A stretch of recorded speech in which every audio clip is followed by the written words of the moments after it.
Assalamualaikum warahmatullahi wabarakatuh. Perkenalkan, nama saya Hernawati Rianti Surdin, NIM 2201 dari kelas 6B. Di sini saya akan mempresentasikan hasil kerja saya, yang dimana hasil kerja saya itu mengobservasi anak berkebutuhan khusus.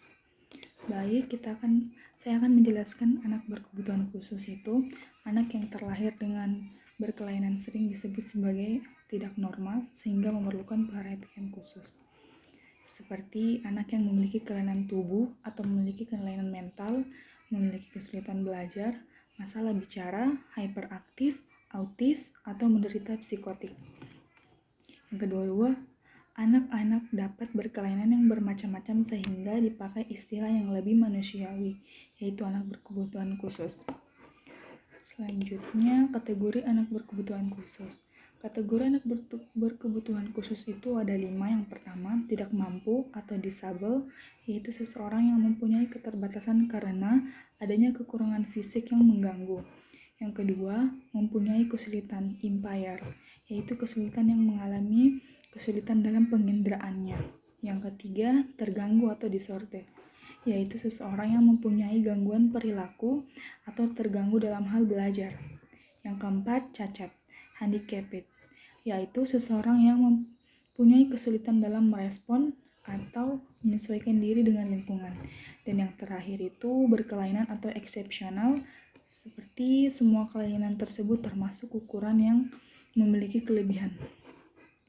Lalu slide selanjutnya, terbelakang mental atau tunagrahita.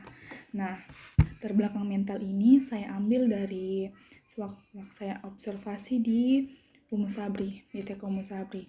Di TK Umusabri itu ada salah satu anak yang mempunyai terbelakang mental atau tunagrahita atau Down syndrome. Orang yang mengalami terbelakang mental sering mendapat berbagai sebutan yang bersifat merendahkan seperti dungu atau debal, bodoh, idiot, impossible, tolol, dan sebagainya.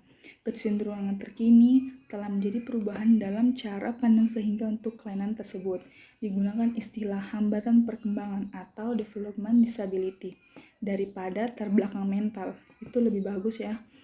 Terus, para mendidik khusus memakai istilah untuk menggambarkan anak-anak sesuai dengan klasifikasi pendidikannya. Anak yang dikategorikan anak terbelakang mental mampu didik atau educable mentality retarded diharapkan dapat belajar membaca dan menulis pada tingkat sekolah dasar, namun dengan cara dan tahap yang lebih pelan.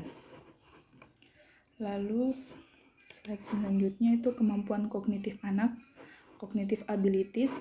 Salah satu ciri yang paling penting untuk mendefinisikan anak penyandang keterbelakang mental adalah dengan cara mereka belajar.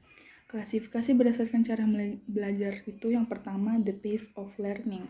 Anak yang membutuhkan banyak waktu dalam mempelajari yang bisa dipahami dengan cepat oleh anak lain. Lalu yang kedua, level of learning. Anak yang tidak dapat memahami sejauh kemampuan anak yang lain dalam beberapa kemampuan. Yang ketiga, levels comprehension. Anak yang mengalami kesulitan yang besar dalam mempelajari materi yang abstrak. Ketiga ini merupakan ciri yang paling penting untuk mendefinisikan anak penyandang keterbelakangan mental. Lalu, kemampuan berbahasa atau language abilities.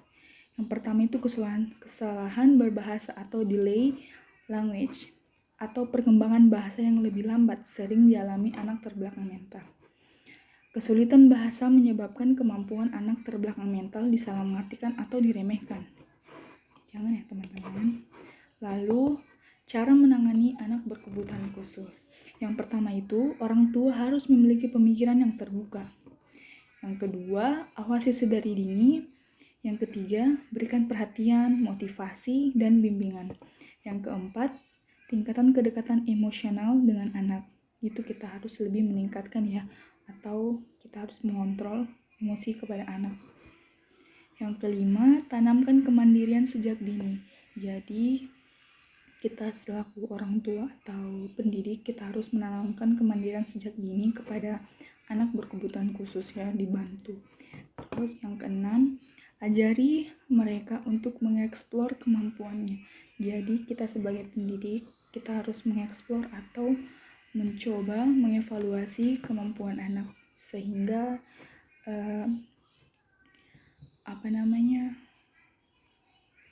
kemampuan anak berkebutuhan khusus itu bertumbuh kembang. Lalu yang ketujuh, ikuti saran dari para ahli dan pilih sekolah yang tepat. Yang kedelapan, ikuti terapi tumbuh kembang. Jurnal yang selanjutnya, jurnal anak berkebutuhan khusus yang diobservasi. Suksesnya perkembangan anak berkebutuhan khusus, khususnya penyandang tunagrahita, tergantung kepada kekompakan orang tua dan guru dalam mendidik dan membina anak tersebut. Mengingat anak penyandang tunagrahita mempunyai keterbelakangan dalam perkembangan mental dan intelektual di bawah rata-rata sehingga sulit dalam prestasi akademik, sosial, dan membutuhkan pendidikan khusus. Baik, itu saja sekian dari saya. Mohon maaf bila ada salah-salah kata. Billahi fisabilillah, fastabiqul khairat. Wassalamualaikum warahmatullahi wabarakatuh.